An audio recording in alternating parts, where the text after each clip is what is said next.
নমস্কাৰ বন্ধুসকল, এই গুৰুত্বপূৰ্ণ ভিডিঅ'টো হ'ল আমাৰ সমাজত বৰ্তমান চলি থকা এটা মাৰাত্মক ব্যাধি যৌতুক প্ৰথা। যৌতুক দাউৰি এইটো কি বস্তু এইটো আমি সকলোৱে কম বেছি অলপ হলেও গম পাওঁ বা জানো।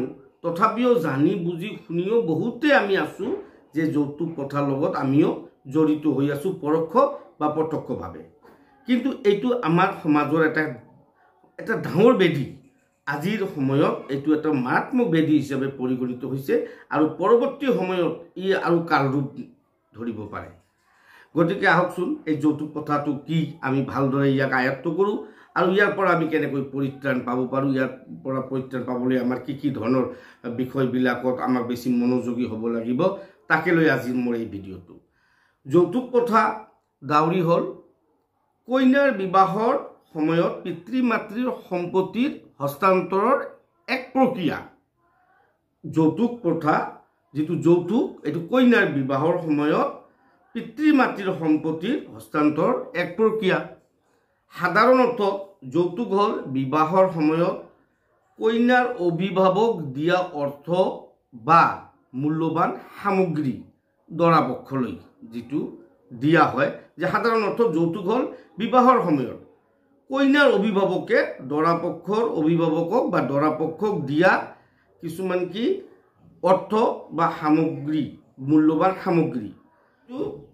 সাধাৰণতে আমি যদি ক'ব যাওঁ যে যৌতুক বুলিলে আমি যে সাধাৰণভাৱে বুজো যে যৌতুক বুলিলে আমি যে কইনাৰ পক্ষই দৰা পক্ষক কিবা এটা বস্তু বা টকা বা মূল্যৱান সামগ্ৰী ইত্যাদি দিয়াটোকে আমি যৌতুক বুলি কওঁ।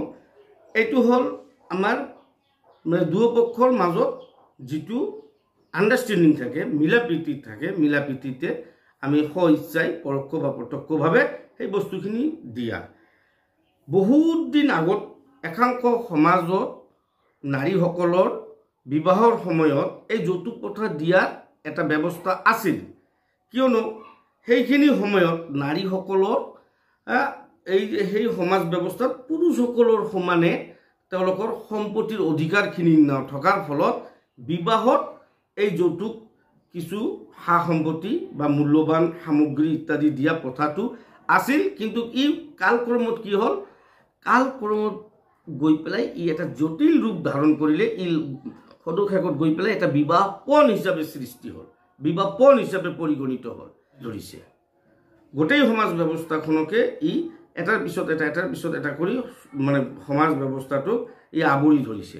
গতিকে এই যৌতুক প্ৰথাটো এটা মাৰাত্মক ব্যাধি। ইয়াৰ ফলত বহুতো কুফলবিলাক ইয়াৰ আছে। ইয়াৰ ফলত এই যৌতুক প্ৰথাৰ ফলত বহুতে নাৰী অপমৃত্যু, বহুতো নাৰী নিগৃহীতা ঘৰহীন হৈ গ'ল, বহুতে ফাঁচিত ওলমিল, কম বয়সতে স্বামীৰ ঘৰ ত্যাগ কৰি আহি বাপেকৰ ঘৰত বা ক'ৰবাত আশ্ৰয় লোৱা আমি দেখা পাওঁ।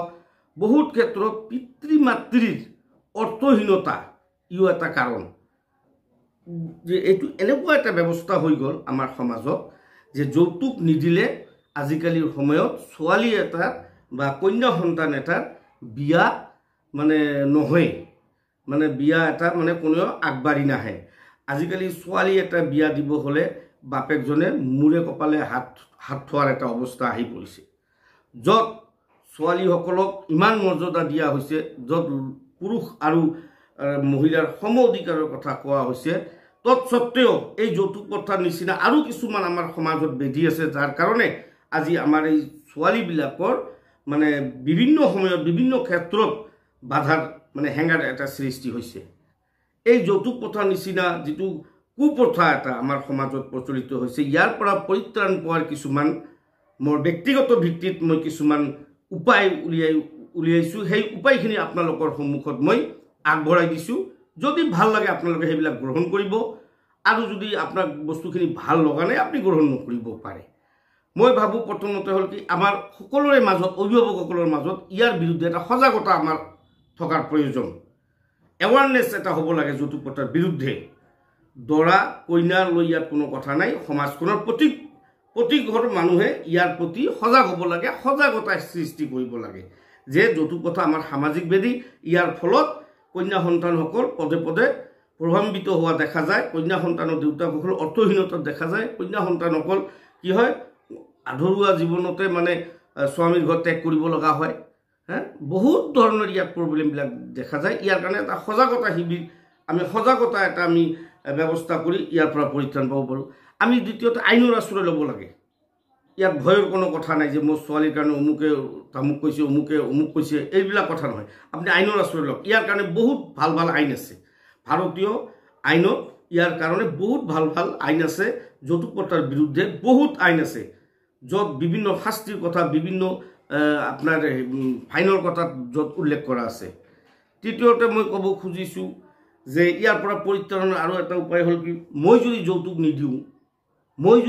নিদিওঁ ইহঁতে যৌতুক ক'ৰ পৰা ল'ব গতিকে এইটো এটা বুজা পৰা কৰক যে আপুনিও মই যৌতুক নিদিওঁ মই যিমানখিনি পাৰোঁ মই ছোৱালীজনীক দিয়াৰ সময়ত এইটো মই খুচি মনে যিমানখিনি দিব পাৰোঁ মই দিম বাপেক হিচাপে আপুনি আৰু এটা কাম কৰিব পাৰে ছোৱালীজনীক বিয়া দিয়াৰ সময়ত বা বিয়া দিয়াৰ আগতে আপুনি কি কৰিব পাৰে ছোৱালীজনীৰ নামত একুৰা মাটি হওক বা এটা ঘৰ আশ্ৰয়ৰ এটা ব্যৱস্থা আপুনি কৰি থওক বহুত সময় দেখা যায় যৌতুক দিয়াৰ পিছতো স্বামী পক্ষৰ ঘৰত কি হয় মানে বোৱাৰীজন পদে পদে হাৰাশাস্তিৰ সন্মুখীন হয় মানে জীৱন মৰণ মানে ইহঁতৰ সন্মুখত আহি পৰে কেতিয়াবা তেওঁ সংসাৰখন দাম্পত্য জীৱনখন এৰি থৈ বাপেকৰ ঘৰত আহে তাতো আহি তেওঁ নিথৰুৱাৰ অৱস্থা হয় গতিকে তেওঁৰ নামত যদি একুৰা মাটি থাকে বা এটা আশ্ৰয় থাকে ভৰিৰ তলত একুৰা মাটি আৰু মূৰৰ ওপৰত যদি তেওঁৰ এটা যদি ছাদ থাকে টিং থাকে তাৰ পৰা তেওঁ কিবা এটা সংস্থাপনৰ ব্যৱস্থা হ'ব